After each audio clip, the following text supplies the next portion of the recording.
Editing Jeff here. I just want to jump in right at the beginning because everything was messed up right at the beginning of this one.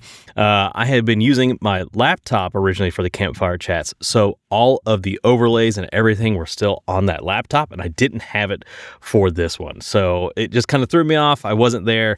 So I really forgot to introduce Matthew from Coffee All Night. We talk about horror, we talk about some projects what we're working on, and just kind of, again, it was a good just campfire chat and having a good time. So we hope you stick around to hear about the cool stuff that Matthew has going on, and please give Matthew a follow. Just look for BlueSky, Coffee All Night. Okay, take it away. This is going poorly for my campfire chats. For those that have seen this before, I lost all of the scenes. They're on another laptop. I haven't done one in such a long time that all of the art assets are somewhere else. So I was like, yeah, I'll jump in ahead of time and make sure everything's there.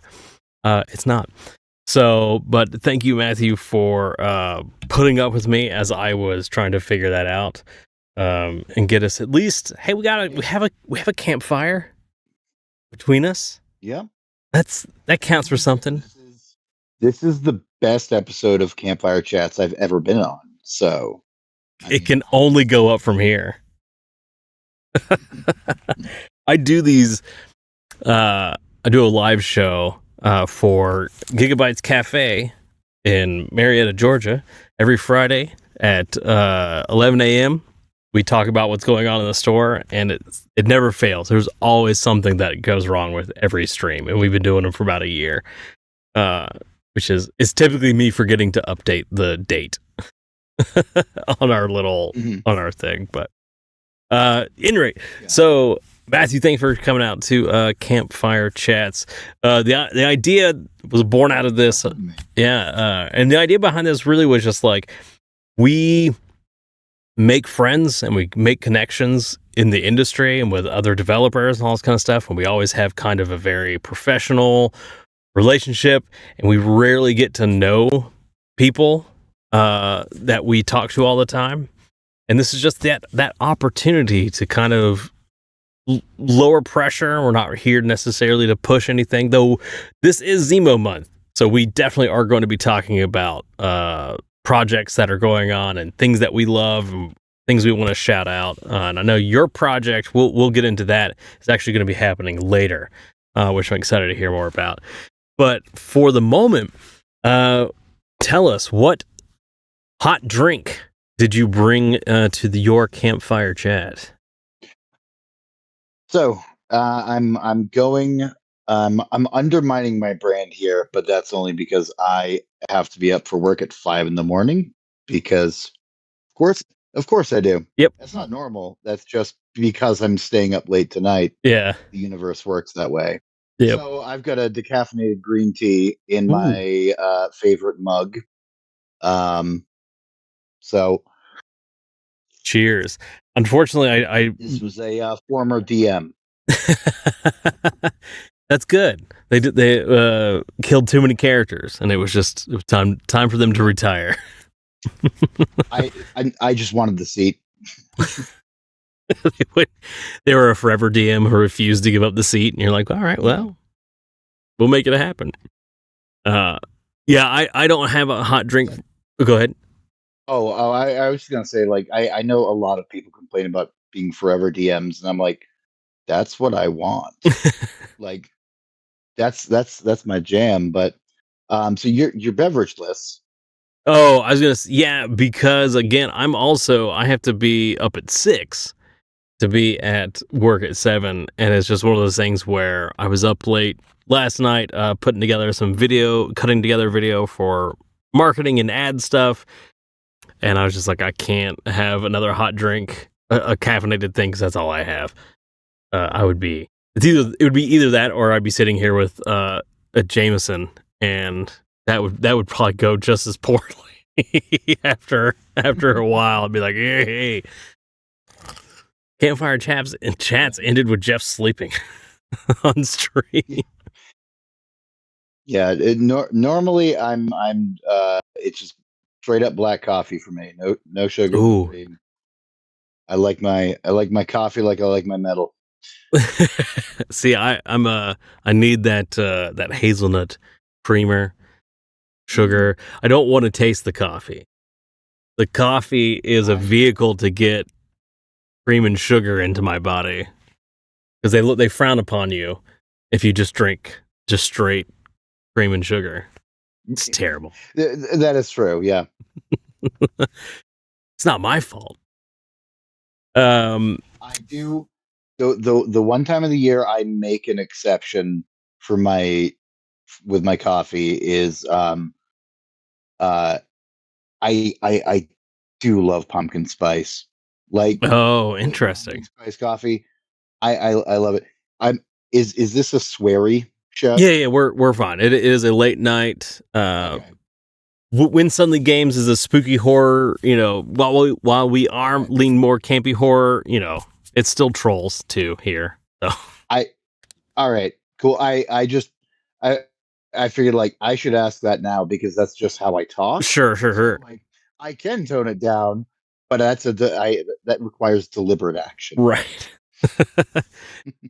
But you were saying pumpkin spice. Yeah, it's yeah, I don't know why I get so much hate. I love it. It's just it's joyous. It's the one that I couldn't do. Yeah.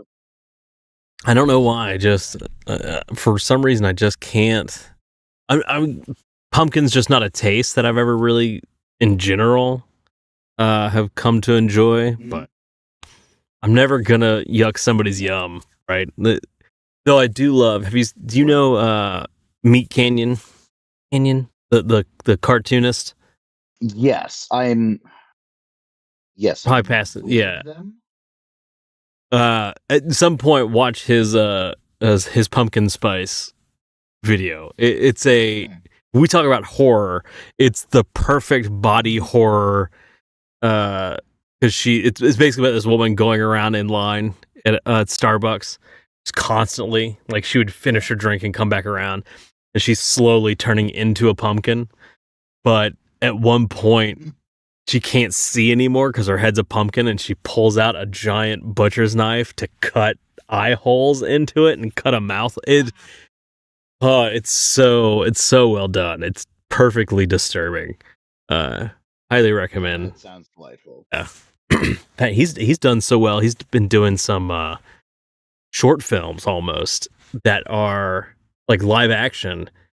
And he got some prop house and some prosthetic house that it is Cronenbergian levels of horror, body horror. Nice. Highly recommend if you like that kind of stuff, especially practical effects.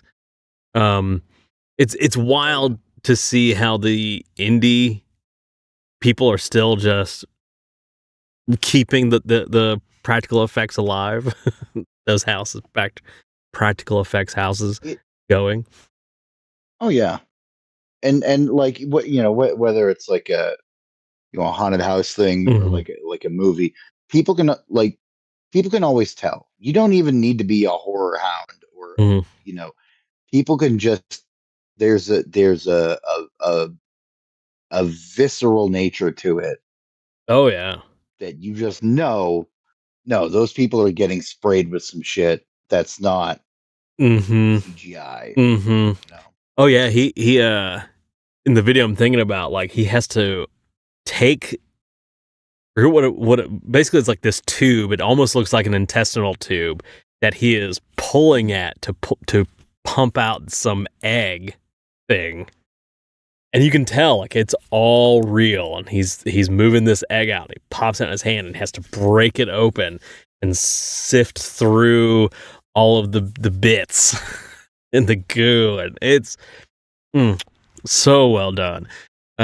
It's because I wrote an article recently because how for people that are just now tuning in, um, we connected through Zemo month on Discord. Kind of been like, hey, we're both horror people. does anybody want to kind of just chat and collaborate and that kind of stuff? And I was like, hey, why don't you come on my show, my campfire show? So I assume we are of like mind in the horror genre, or we both enjoy it. Probably. Yeah. Um, I mean, it's such a wide umbrella right. too. So like there's I bet there's gonna be things that we agree with and maybe disagree with. Who Yeah. knows? Like Exactly. And and when it comes to TTRPGs, I wrote an article about campy horror, because that's where I'm kind of coming at, specifically with my game that I'm working on, is really focusing in on that and trying to get people to understand when, especially when it comes to TTRPGs, a lot of people see campy horror and they just want to make it all big funs and jokes and silly good times. And it's like, yes, you as the player can see the silliness. And it's like, look at Killer Clowns from Outer Space, right? It's a great example. Right. It's hilarious. But then it's like, but look at all of the people in the moment. To them, it is not silly and it's not funny. This is horror. This is horrific. And it's like, that's how you kind of have to, when you're playing a TTRPG like this, you can laugh. But when it comes to your character's actions, they can't treat it as a joke. They need to treat this with as much seriousness as befits the situation or what's happening to them. It's like, because even still, put yourself in that situation. In reality, you wouldn't be laughing if a clown has just smashed somebody with a giant hammer, sending blood and guts everywhere. Oh, yeah. Like, it's now, oh no, this is actually happening. This is something I need to take seriously. Honestly, if a clown just looks at me for too long, I'm gonna all right, I'm in fight or flight mode. Yeah, exactly. Well, that's how I also like to use the trolls too. Oh, they're eating her, and then they're gonna eat me. Because everybody laughs at that, and I was like, but I think it's the perfect encapsulation of like, no, to that guy, he's processing what's about to happen. Yeah, the delivery's bored, but he's putting it together. Height of cinema. Yeah. I was like, but yeah, put yourself in that situation, and now the tone of your reality is very different than right. Like the player characters, like they're playing it straight. The camp is from this the over top, like yeah. It's this it's the over the top kind of absurd situation that they're in, but they're in the situation. They're like they just watched one of their friends explode in a blood shower. Yeah. They're gonna react appropriately. As anybody would. So what is your go-to horror genre? So I mean I like a lot of horror. I've always been a big fan of like creature features. I love monsters. Like I always have since I was a little kid. And I do have a lot of appreciation for like I really like the kind of slow burn atmospheric kind of movies. So Alien, right? Is it like Alien on like so one of my absolute favorite movies is A Dark Song. Okay. I don't know if you've seen that, but it is a slow ass burn. But it is like just kind of it's essentially this movie where a woman it's in set in modern day. Okay. And a woman who is grieving the loss of her son hires a magician, Okay. um, in a magician in the style of like Aleister Crowley, sacred Okay. geometry, the Golden Order, like that. So that kind Mm-hmm. of occult magic, and the two of them, there's this ritual she wants them to perform, and it takes a full month to perform this ritual. And the Okay. two of them go away to this house, and they like the movie goes through the month, Oh and wow. it's like you feel the time pass, Mm-hmm. but at the same time, like you're so like engrossed. Like I love occult folklore kind of stuff too. Hand of So Manos. those are big things. Yeah, big things for me. Um, but yeah, I mean, I, I I'm not really super picky. Okay. The only kind of the only kind of movies that I really don't get on well with is, so I'm not squeamish about gore. Like, Okay. I'm a horror hound. Like, I'm cool with gore, and like, and sometimes that's just what you want to see. You just want to put Sure. on the Final Destination supercut on How YouTube. how are you tonight? Um, Hard Eyes. I think it was one that just came out that had some really great deaths. it's so good. Um, my yeah, my I watched it with my wife and my stepdaughter who's 14. That was her first like real Oh. horror movie, and yeah, she's I'm rubbing off on her. She's getting real creepy. Perfect. So but so yeah, like I'm good with gore. Like that's fun. Uh, I'm not. I don't really like the and when I say this, it's going to sound pejorative, but I don't mean it that way. I just don't know another term for it. But Sure. like the torture porn category, Yeah, sure. Like Saw, like Hostel. Saw, I'm okay with. Hostel is definitely in that category. Mm, Like honestly, like the French extremist horror okay. scene is like, yeah, that's too much for me, man. Like I'm I'm not gonna sit down and watch Martyrs. Like Sure. it's over my line. Like so that, but like aside from that, like I mean, if it's a good time, I'm down to watch it. Like I just love horror. Sure. Oh yeah. I think yeah, for me, one of the in this it's one of those things where I feel like, well, of course it's one of everybody's favorites, but Hereditary is probably still one of my favorites. You're talking about slow Oh yeah. burn because you feel like it's going one way, and then the last 10 to 15 minutes just absolutely takes you for a ride and ends in a way that you just were not expecting. I tell people, it's like when she's got that piano wire and he walks in I was just gonna say that. and Oh he my all god. you just hear that noise and you're like, what is that? And then you turn it and it's just wow. And you're like, and it's freaking Toni Collette. Like she's one of my Yeah. all-time favorite actresses. Unparalleled in skill. If you've never seen United States of Terror, this was probably a decade old TV show at this point, where she plays a person with DID. So all the different personalities and characters, she's phenomenal. But just so yeah, you're a mom, you're grieving, blah blah blah. But in the end, you cut your own head off, and then your headless body goes and to worship at the altar. I'm like, wait, what just happened? I gotta see that again.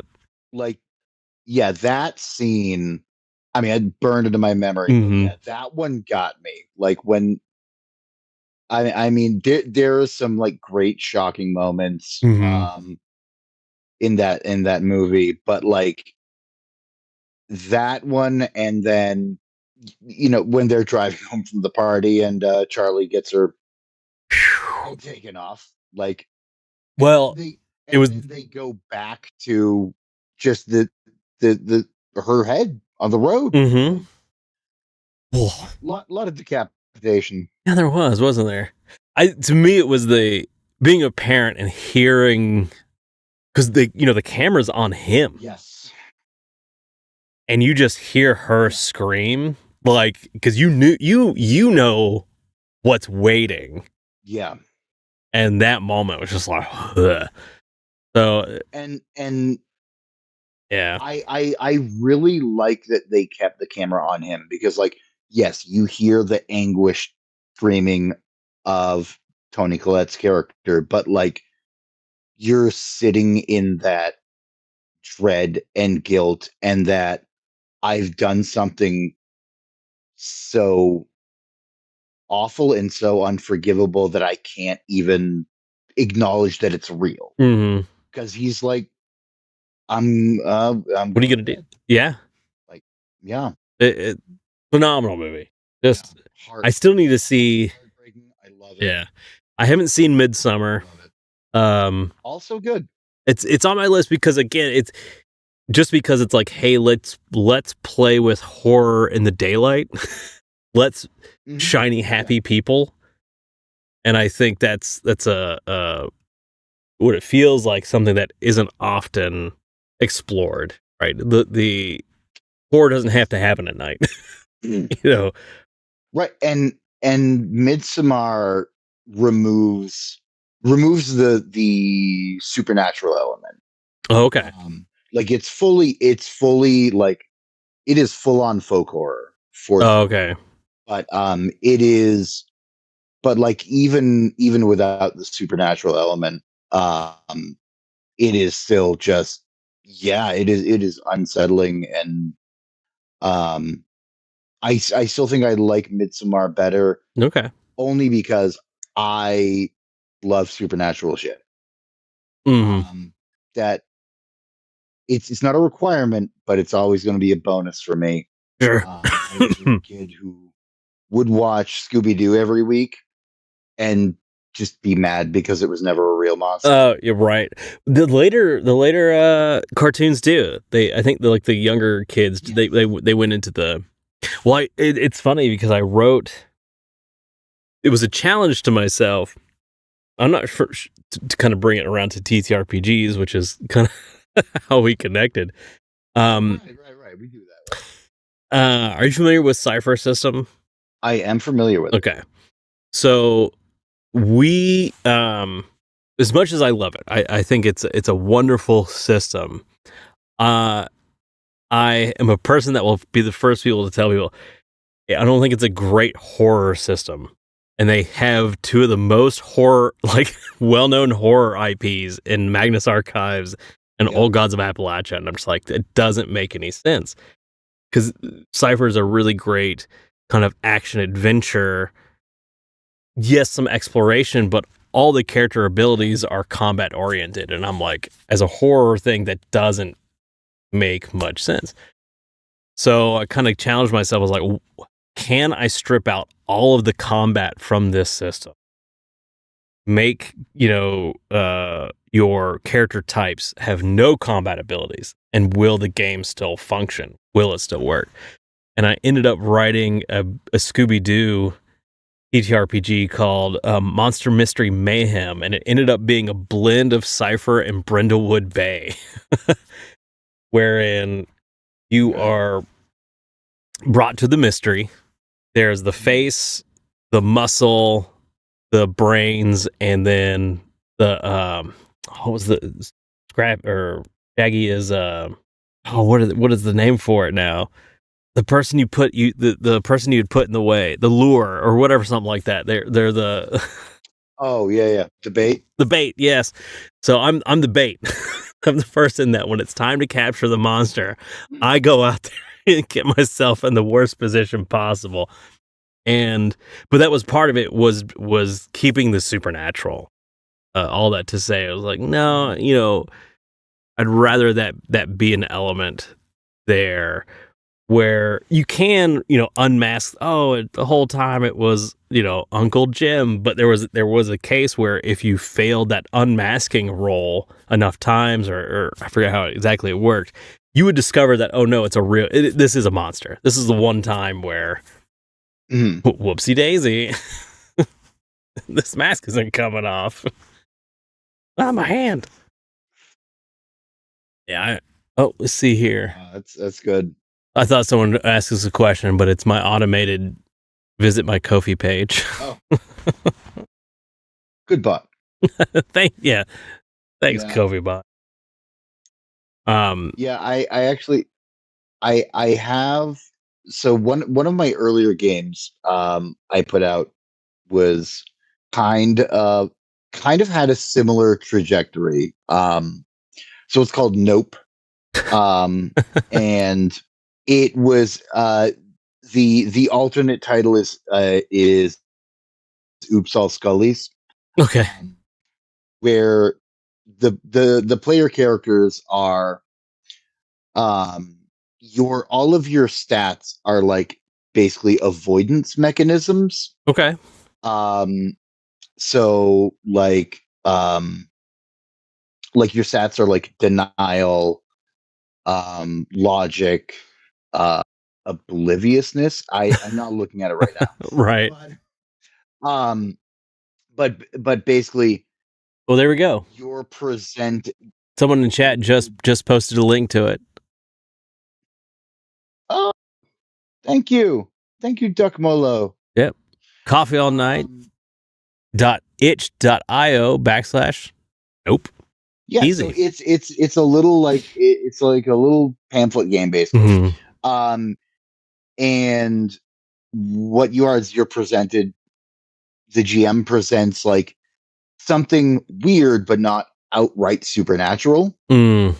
And then what the players do is they try to think of ways to explain it away. They try to come up with the logical explanation Sure. or how they're not dealing with it or avoiding it. And then if they fail the roll, that's when nope, it's actually something supernatural and horrible. That's good. And whereas like, oh, if you succeeded at the roll, like yes, that creepy shadow was just a coat rack with a bunch of, you know, Right. with a That's bunch of so coats on good. it. That is kind of a Brindlewood Bay kind of idea, right? Wherein you come up with the solution, you work out the logic, but your role determines whether or not that's true. Really good. Yeah. I like it. Yeah.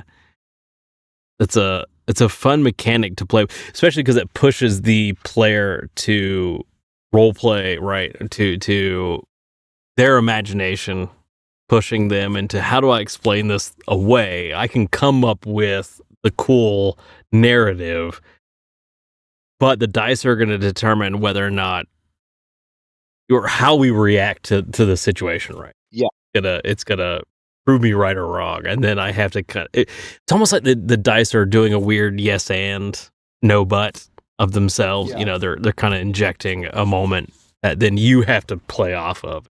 It's great. Yeah. Oh, Well, I just remembered the subtitle or the tagline for the game is a investigative horror game of anti-imagination. anti-imagination. That's good. Because the game would be so much less interesting if the players were always right. But luckily Sure. the dice don't like you. So Oh yeah, you want the dice to be mean. yeah. If you want to play, because that's a very interesting. So for the game that I'm kickstarting, this does dovetail together. The game I'm kickstarting this month for Zemo month, the crypt has opened.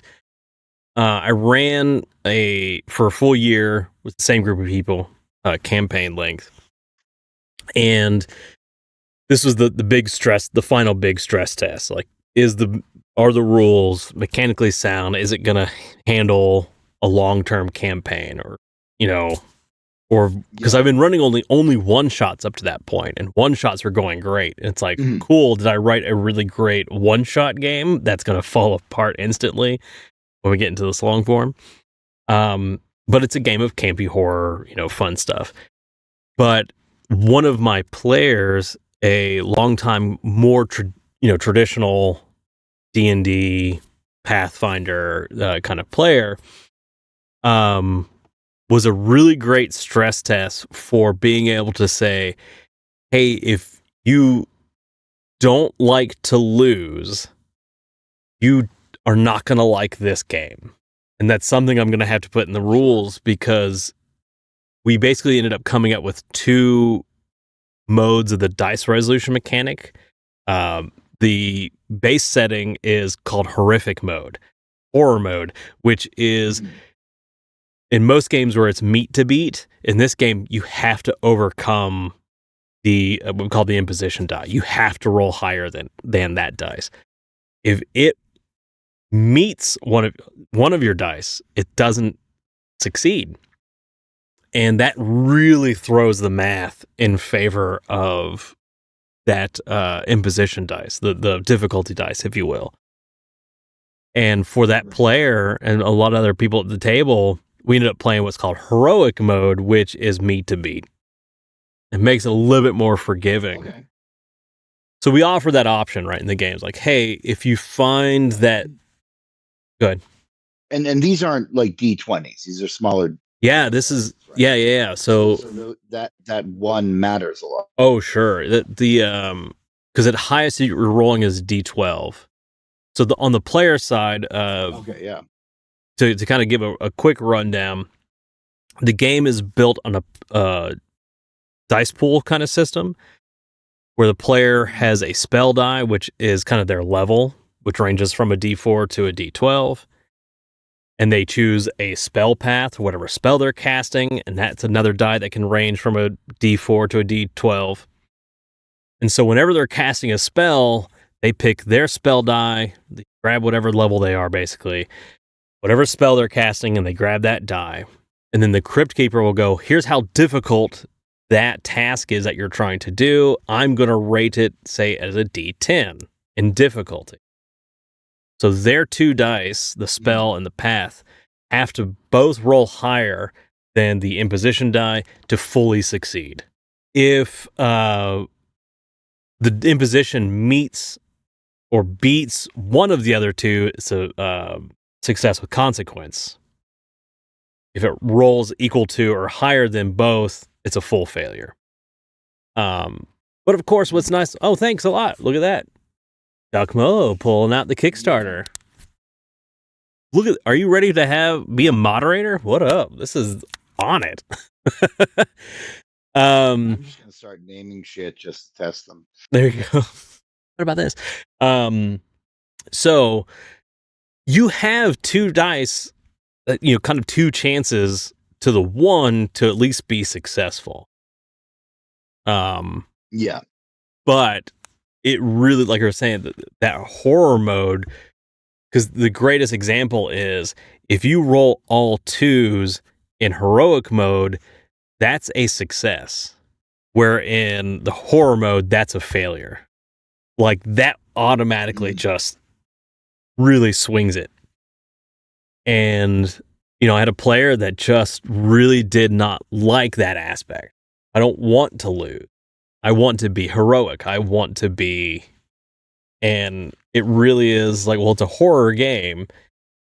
We want you... Yeah. The game really functions and does its best in the failure and success with consequences. Really, the success with consequences where I want to live the most. Yes, you succeed, but at a cost. That thing happens. Right. But here's the but. Here's what pushes the story to the next thing. Whatever you have to deal with. Yeah. And like even the final girl doesn't get to the end of the movie unscathed. Sure. Yeah. It's yeah. It's horror. But yeah, I think that is one of those things that, like, getting people who are not used to horror gaming to, like, it does kind of take some rewiring, because if you're used to D&D, you're used to being like a medieval superhero. Like, you're nearly impossible to kill. Yeah. you're hot shit in a champagne glass. Yeah. But yeah, no, in a horror game, like you like okay, you survived, but not in one piece, Oh. and maybe you're gonna wish you hadn't. Now the psychological damage kicks in. Yeah. And Exactly. that's definitely where there's another article I wrote where I the title was I made a bad horror game because Mhm. when you have magical powers as I'm working there, it's like they're very capable.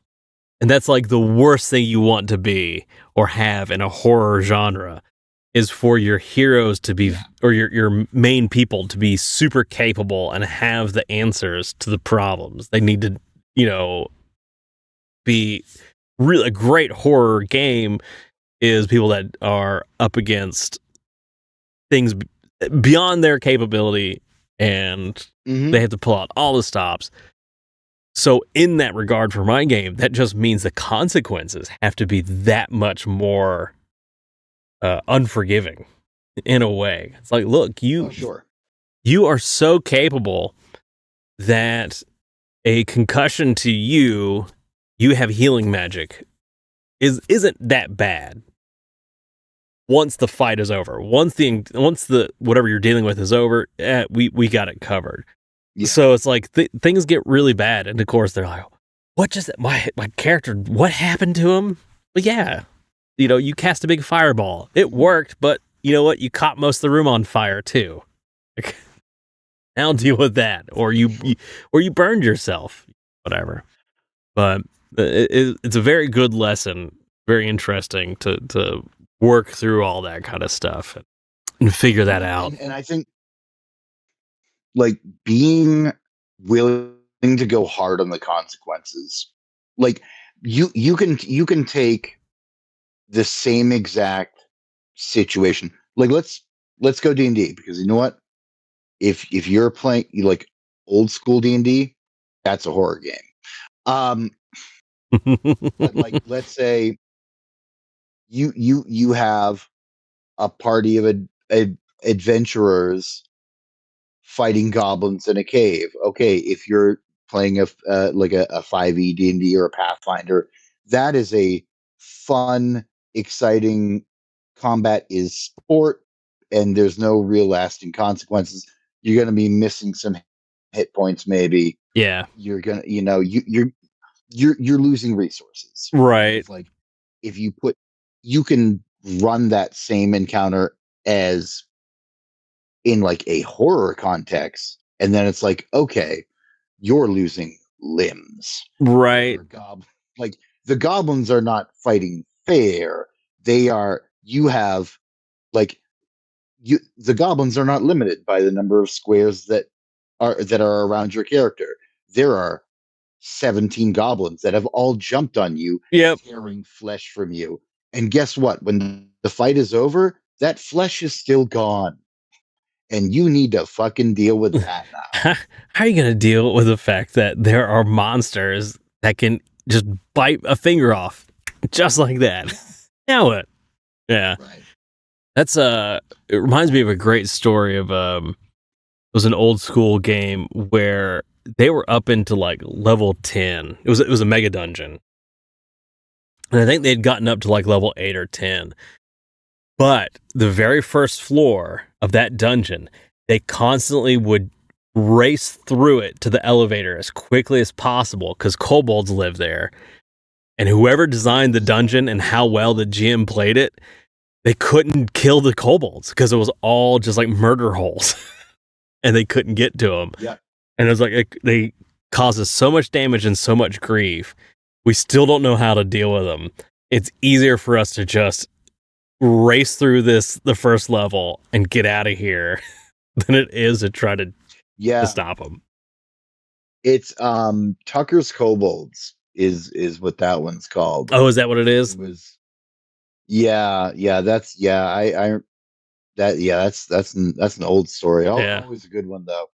And they'd be like, no, we need to race down to the lower levels and just like deal with like Baylors and shit. Yeah. Because these kobolds are messing us up. We know how to deal with that. We can't deal with Yeah. things we can't touch. Oh, I love it. That's it's one of those lessons where you where me at least I go, I don't think I have the skill as a dungeon master to pull that off.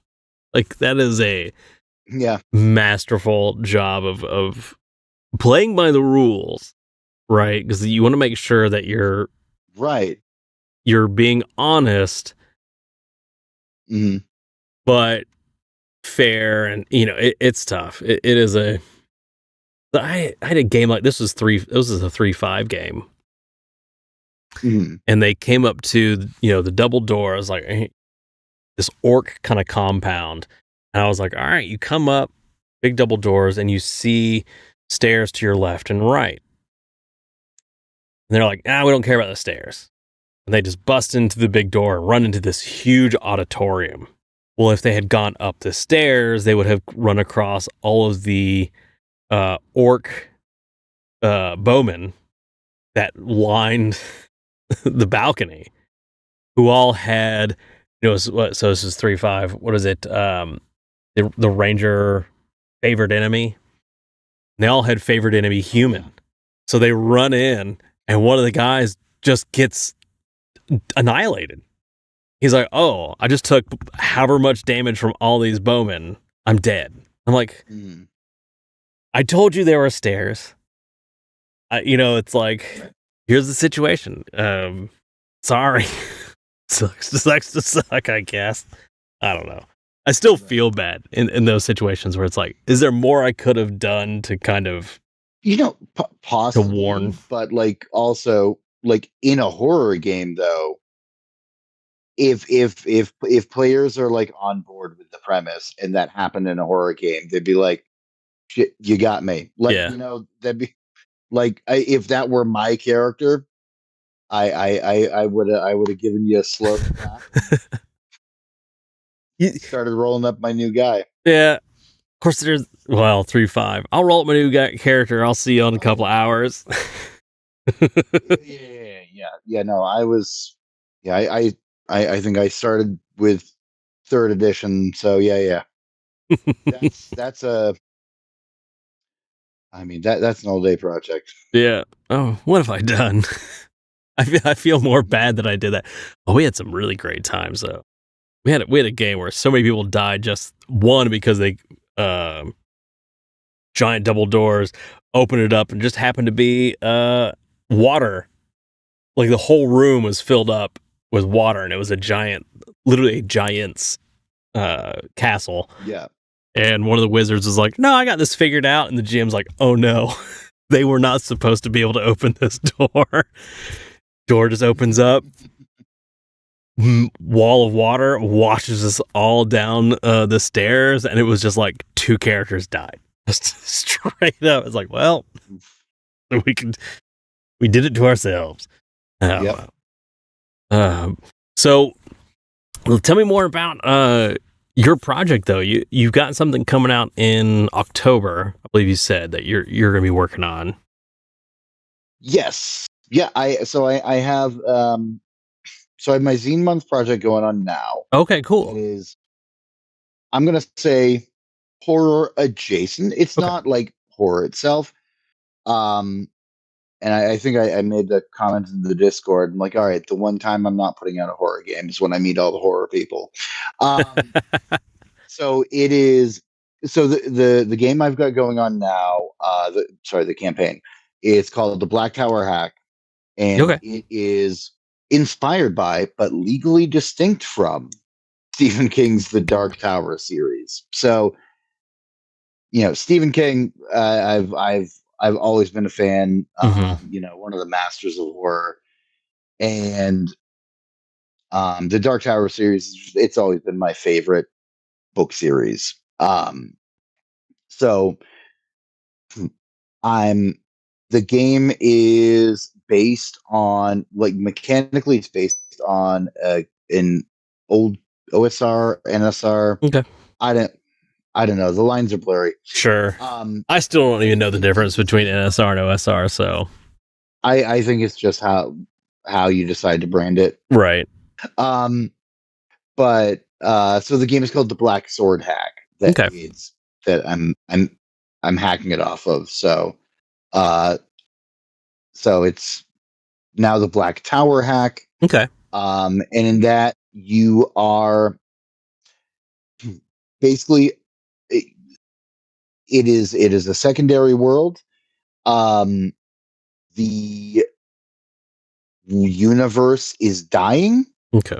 Um, so it's kind of instead of post-apocalypse, it's like during apocalypse. Um, so yeah, the universe is dying. Reality is getting wonky. Time and space Okay. are not acting the way they're supposed to. Um, but the game world is very like it's a dark fantasy western. Okay. Like you play as gunslingers. And gunslingers are kind of like a knight and a cowboy smushed together. Sure. Like Arthurian knights that are Oh, I know. cowboys. Oh, yeah, familiar with the Dark Tower. So yeah. They got the liturgy and all that stuff. How Yeah. it's pronounced? So yeah, they and you're on a quest to reach the Black Tower, the hub of all creation. Mm-hmm. And if the tower falls, then all the lights go out. So that one, it's one I've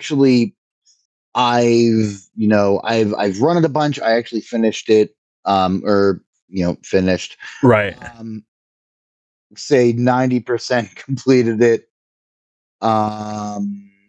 Like a year and a half ago, maybe 2 years ago, and Okay. just it just kind of kept getting put to the back burner as far as like publishing. Um, and I said, fuck it. All right. People were talking about Zenetopia doing the Zine Month Yeah. thing, and I'm like, you know what? I need to get this out the door. It's a game I do love. So that is it was originally going to be one zine. Now it's two zines Okay. because it got too big. Um, so it's going to have the player's guide, called the Gunslinger's Guide. Okay. That's the player book, and you're going to have all like the game rules, the character creation. Um, One of the things that I really like about it is that um, it's an OSR kind of game where your character has special abilities. Okay.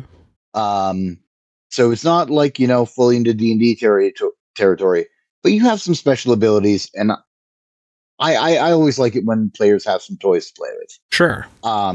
And there are not one but 5 different simple but unique magic systems. They all work. Okay. They all work differently. Okay. Um, so there are mutations, which are more kind of like passive effects mutations.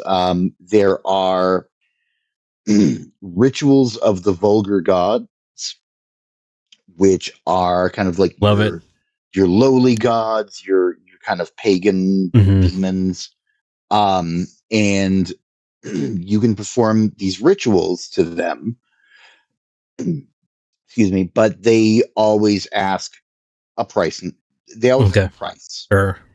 and you end up making a roll. And if the roll goes poorly, they want more. Um, so there's that. There's the miracles of weary God. So these are your kind of, it's a very kind of Christian like, Mm. um, kind of church, religion. Sure. And yeah, those ones um, if you roll the maximum results on your die when you do those ones, then you get a little extra bonus Okay. effect. But the thing you're rolling it's called a Doom die, and whenever you roll a 1 or a 2, the Doom die shrinks by 1 size. Okay. So as you are closer to your Doom, statistically, you're more likely to get those extra bonus effects. Your miracles are the strongest when you are nearest your end. Okay. But yeah. And then there is shimmer powers, so kind of like the Shining from Stephen King's works. These are like, it is a whole bunch of psychic powers, and you might hurt yourself when you use them, but when you hurt yourself, your powers get better. Interesting. And then the last one is like the Way of the Gun, and these are basically like martial feats with like guns that kind of border on the supernatural. Sure. But yeah, that's the Gunslinger's Guide. The companion zine is the Atlas of the Languishing Lands. That's what I've called the world there. Miyazaki that is would be very happy about all that. What's I think. that? So this Miyazaki, Elden Ring, From Software, it all has a very kind of, it's very evocative. I love things like that where the name just asks you to ask questions, asks you, please come and investigate me and learn more about me. That there's lore here just within the name itself. Sorry, I just love that stuff. Go ahead. Oh no, it's honestly I credit the folks on the Coffee All Night Discord server because they helped me kind of workshop the names. I'm like, hey, which of these 3 names does everyone like the best? And then all of the responses were basically none of them. Here's what I think would be better. I'm like, all right, cool. You should so I have my very first game was about 3 years ago. Weird Dungeon was designed to be a procedurally generated analog dungeon, mega dungeon. And it was 11 D66 tables, and 3 of those are just like combine a bunch of names to create the name of the level. And I was like, here, you should grab that sometime. Like, what's the name? What do I need to name this? There we go. Plugging myself. Go ahead. I do love random roll tables. Honestly, that's one of my favorite things about OSR stuff. But yeah, the Atlas of the Languishing Lands, that's gonna have your GM advice. There is a point crawl system where the quest is always to reach the Black Tower at the center of the world, center of the universe. And there are basically rings set out from that are like, they're not exact distances. It's a point crawl. So they're just kind of like locations. But there is a system where location, like a random, every time you like complete an adventure and you leave an area, a random location on the map falls. It's like destroyed, falls into ruin, right? Because the world is falling apart. And so it's like, okay, there's never just a straight line to the objective. You have to navigate like, shit, we can't go there because that location fell. And now it could be, all right, we are on a mission to go to this place and it's gone. Well, now what? So yeah. So yeah, there's the path to the tower crawl, and it's gonna have a full bestiary, and thank you for calling it a bestiary, by the way. It's, I mean, talk about a giant pet peeve of mine. There's only one A in that word. Right. Like, Um, iterate. um, So yes, pedantic, but that's I your. can't help it. It's how the word works. Yeah, I know. And a starter adventure called A Town Called Gasoline. Oh, cool. Um, and one of the fancy tier that you can back it is you can be one of the names of the like D20 Oh, cool. citizens of the town. Cool. Um, And are you on? Are you doing this on Backer Kit or Kickstarter? so yes, yeah, I'm. It's on BackerKit. Okay. So doing it as part of the Zenetopia. And I'm doing a cross collab with Gal Pal Games, Okay. who have a delightfully absurd game called Don't Torture Puppies.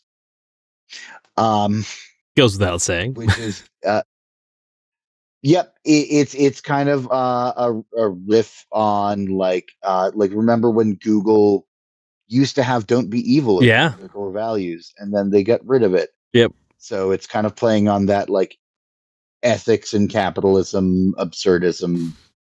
Um, it's like market research shows that like if we just tortured one puppy, We would be okay.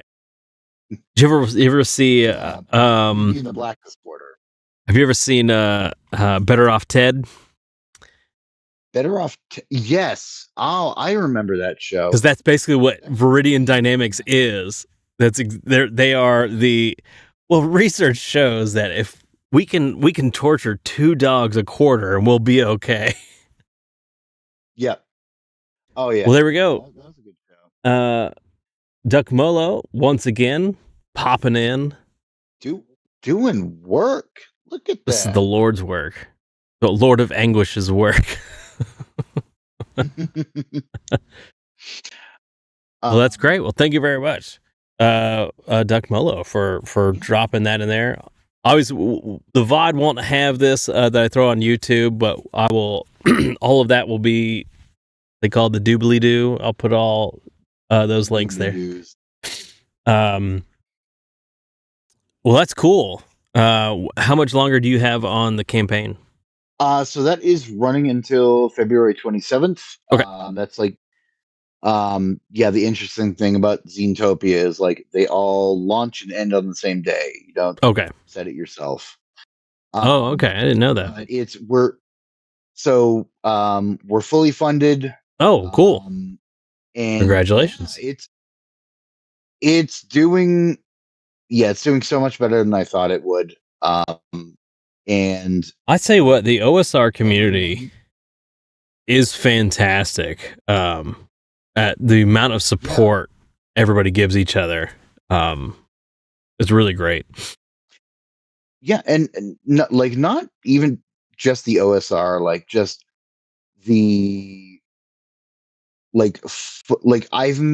I've gotten contact and like talked to so many folks like during Zine Month, um, that like folks like yourself, the ladies at Gal Pal Games, like that was a shot in the dark last minute collab idea. And they're great. And just like lots of people have been meeting in the Discord. Sure. There's just been a real sense of community with Zine Month this year, and it's fantastic.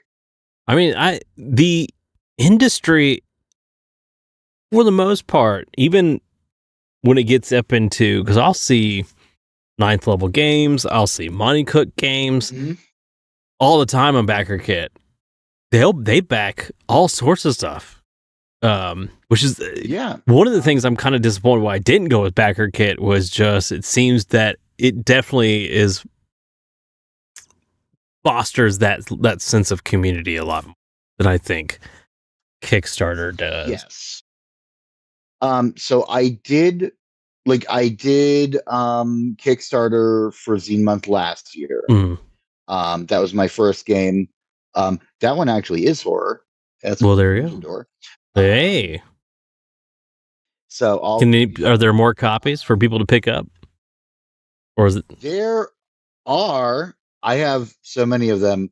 I still need to set up a web store. Reach out I'm doing to some. IPR, Indie Press Revolution, I should. I absolutely should. because then you can just mail it to them and make it there. There we go. I do. I am planning on doing like tabling at some conventions Okay. this year. Um, so anyway, I'm getting off track. No, this is Yes, part I of it. did Kickstart. So I did Kickstarter last year. That went well. Like as far as funding and things, it was my first crowdfunding. Um, it did a lot better than I thought it would there too. But I was it was just me. I was doing it in a vacuum. Mm-hmm. Obviously I had like the support of, some great friends, and other folks that I know, but Mm-hmm. doing Zenetopia this year, I really have, and this isn't like they're not giving me money. I don't Sure. like this isn't an ad. Um, Tony's not paying you. yeah. Um, but yeah, it's I have like I'm talking to people, and Sure. like there is more that sense of Mm-hmm. community. And like the Zemo Discord server, that uh Tony plus one set up. Mm-hmm. I'm pretty sure he's the one who set it up. Um, Fairly certain as well. and that's just open. Yeah, and like that's where we met. Like that's Mm-hmm. kind of just open to whoever you are, whatever you're doing, as long as you're doing a zine. Yeah. Um, Which I feel like I'm that's been cheating, because great. mine will probably end up in that 150 page range. is actually probably what. But it's like That's a zine.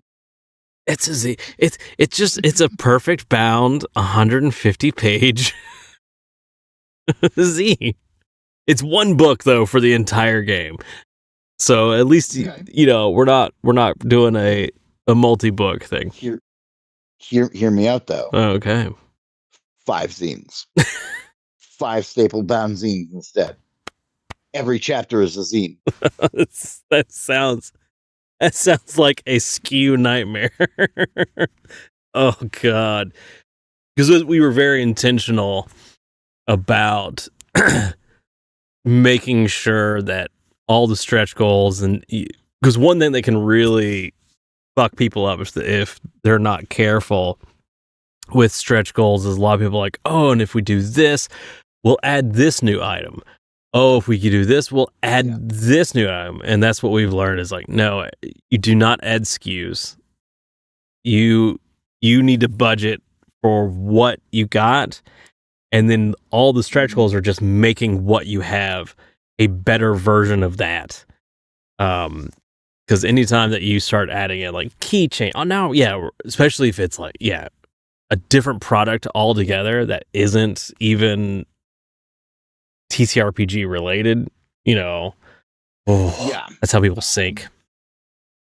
Yeah, I'm like, I think my first stretch goal is stickers, and that's about as far as I'm willing to go for like extra physical stuff.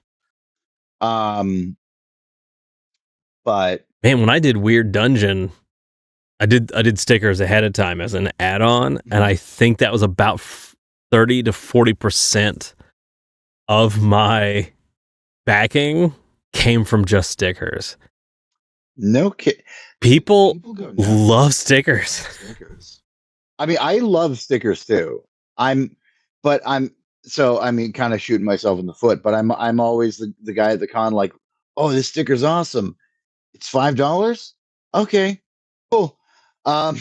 It just doesn't feel like, you're just like, cool, okay, $2 or $3, especially if you're doing like with a Kickstarter, and if you get a good sticker company, you can do them for a couple of bucks if you're buying them enough in bulk, and then people they get $10 worth of stickers, and that's huge. And I do think that like stickers are just like in general like a better quality these days too. Yeah. Like I mean, like when we were younger, like you put a sticker on something, and then like a month later, it's just like just the glue. Complete. It's just the glue. Yeah. But like like I've got some like coffee all night stickers, and I have one. That's great. My travel mug that I bring with me every single day, and like I have a very active job, and it's still like mint. Yeah. So it's because everybody wants those. I want to put on my water bottle. I'm going to put it on my laptop, and it's gotta hold up. Absolutely. Yep. So let's see. I'm trying to think what else. We've made it an hour and 13 minutes. That's really the good little campfire chat.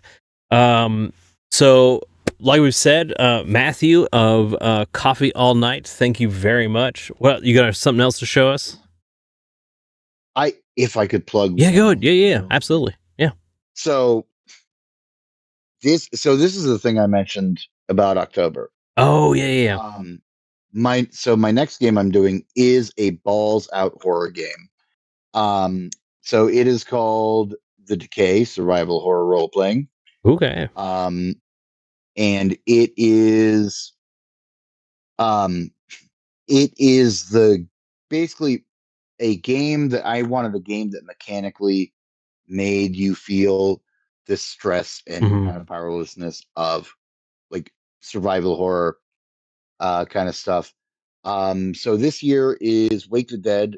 It is completely free on my itch page. Okay. And what it is, well, I was about to say Duck Molo, get on it, but Duck Molo's already on it. I guarantee it. No, like as soon as I turned, I was like, "Get on it, Duck Molo!" Sorry, they already had the link up there. This is the MVP right here. Absolutely. They don't need us; they just need Duck Molo. So, basically, what Wake the Dead is, it is a quick start scenario that is kind of based on, very inspired by like Event Horizon. Okay. So the players are stowaways on a science vessel. They may have picked up a lich. Like you do. They wake up from they are woken up from cryo sleep as the ship is attacked by pirates. So you've got space pirates, an awakening lich. That's so good. And the players are trying to get off this damn ship.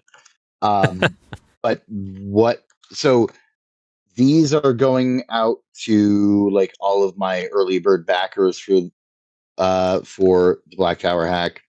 And also, if you see me at a zine, I will throw one of these at your head free of charge. All right.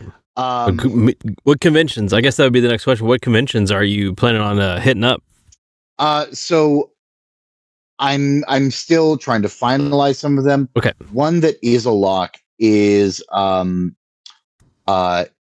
it is actually a horror convention happening in Nashua, New Hampshire. Okay. And it is called oh boy, it's Monster. Okay. We're in New England over here. Monster XPO. Love it. Monster Expo. I don't know why I said XPO. Okay. So yeah, MONSTAH. Because again, we're in New England. We just did. Sorry, that dairy lobster. I don't know if you saw the thing I posted. Came about because I loved it. It came about because they wanted to be in Derry, Maine, and so in a lobster village. So then every NPC was just, we got to get the lobster. I just gave them all the terrible Simpsons, chowder. Okay. Kind of did that from here. Yeah, exactly. Anyway, go ahead. Yeah, the main accents, it's different than like the mass accent. There's subtleties. I'm from the South. It's all the same, right? To us, it's all But you know what? The reverse is true too. right. Like You're not going to tell an Alabama from a Georgia, from a Louisiana, yeah. Right. We're all ignorant. It's fine. All right, but yeah, so you're going to try to get up Monster Expo, and then Yes, that one's a lock. Some other ones I'm still trying to finalize. Duck Mellow asks, mostly going to be around the New England region. okay, yeah, Duck Mellow posted a link asking, is it this one? Probably is. It is. That is the one. Yeah, it is gonna be July 11th and 12th. Okay. That is the one. So yeah, I'm it should be interesting. I haven't done a horror convention. I do like gaming cons all the time. Sure. But like I feel like the horror nerds and the gaming nerds, Good crossover. Venn diagram's almost a circle, I almost, I forget what happened, but I almost got up to a horror convention here in Georgia where Clint Howard was going to be there, and I was actually pretty excited. But for whatever reason, I didn't get a chance to go to it because I was going to run my game there. But I should look up to see if they're doing it again. I have a friend, and this is just a sad story. He is like the biggest horror fan I've ever met in my life. He's that guy who owns 1,500 VHS tapes. Right. But he tracked down and purchased a chainsaw that matches like the exact model of chainsaw that Ash used in the Evil Dead 2. Okay. And he bought it because he was going to a convention that Sam Raimi was supposed to be at. So because it's a chainsaw, you can't bring a real chainsaw to a convention. So he disassembled it. And he basically just took the plate that the chain wraps around. Okay. So he was just and Sam Raimi canceled last minute. Like he went to all of this trouble. He had all of his hopes and dreams, and he canceled last minute. Yep. I think he was like, I think it was like the day before the convention or something. That hurts. Like, yeah. It's like, what am I going to do with this chainsaw? I'm like, well, I have an idea, but I don't. I don't want to be quoted in court. We got to cut your hand off. Well, thank you very much, Matthew. Coffee all night. People can find you there, I guess, on BlueSky. I think I know for certain. Anywhere else, or are you just on BlueSky? I'm on BlueSky. I'm on Itch. People are more than welcome. I've got a link to my Discord server. Okay. If people want to come hang out, play games with me over there, you're more than welcome. We've got a great group of folks over there. Well, great. Well, thank you very much for doing this. Hopefully we can get some other people out on here. And of course, I'm Jeffrey Ian Baker of Win Suddenly Games. This has been a campfire chat to talk about. This was the horror chat. This was a lot of fun to kind of go through all that. Absolutely. My own game, The Crypt, has opened. A campy horror TTRPG of cryptids, magic, and horror set in a 1990s aesthetic. Is a lot of fun. It is we just hit the funny number of 69% funded today. So nice. Nice. We just need to get to the next funny number of 420%, and then I'll be happy. Yeah. Our biggest stretch goal is $10,000, in which I will illustrate, because I do all the illustrations for the game. But if we hit 10K, I will do an illustration of a Mothman boudoir shoot. So, for all you little freaks out there, don't you want a boudoir shoot of the Mothman? He's all caked up. Get at it. That's what I'm saying. I was like, how come the internet has not done its job and gotten this thing there? Oh yeah, I'm disappointed. All right, folks.